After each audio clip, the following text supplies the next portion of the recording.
La chronique ciné avec JPL.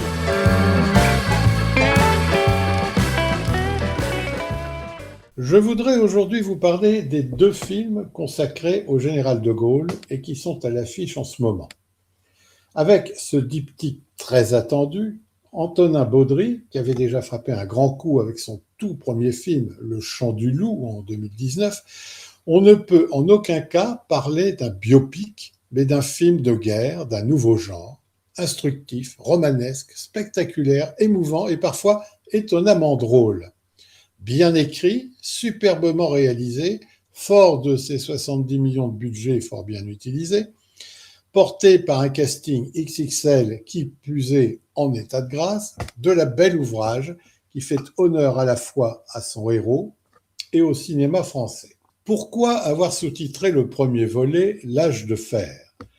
Parce qu'il décrit une époque où dominaient l'injustice, la corruption, le mensonge et la trahison.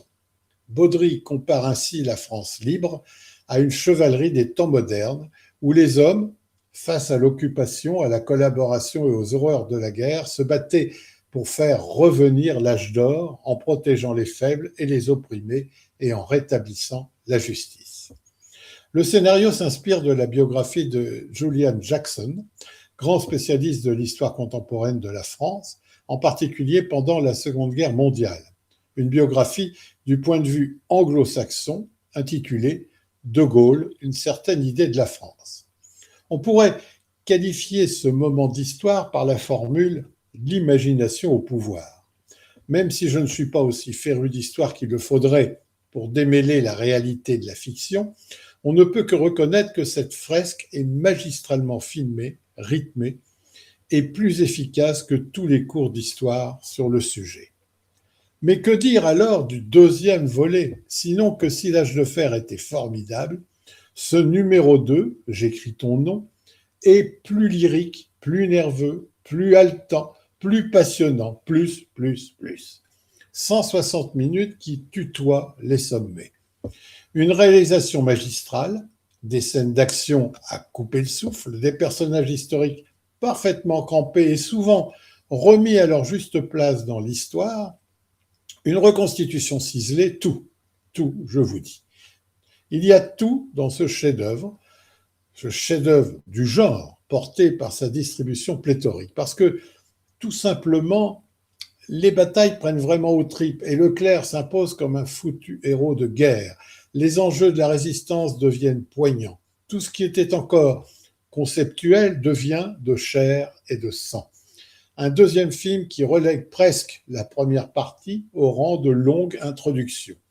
Une super production épique et passionnante de bout en bout.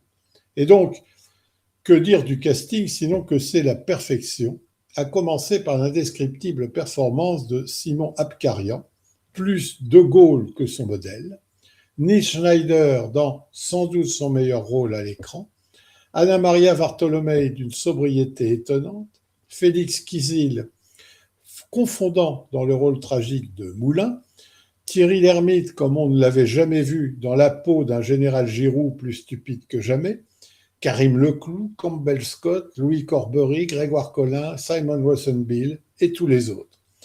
Que le public fasse de ces films un des événements de l'été et vibre la larme à l'œil en écoutant la voix de Paul Éluard déclamer lui-même avec ferveur son poème « J'écris ton nom » qui, jamais, ne se démodera. Un must.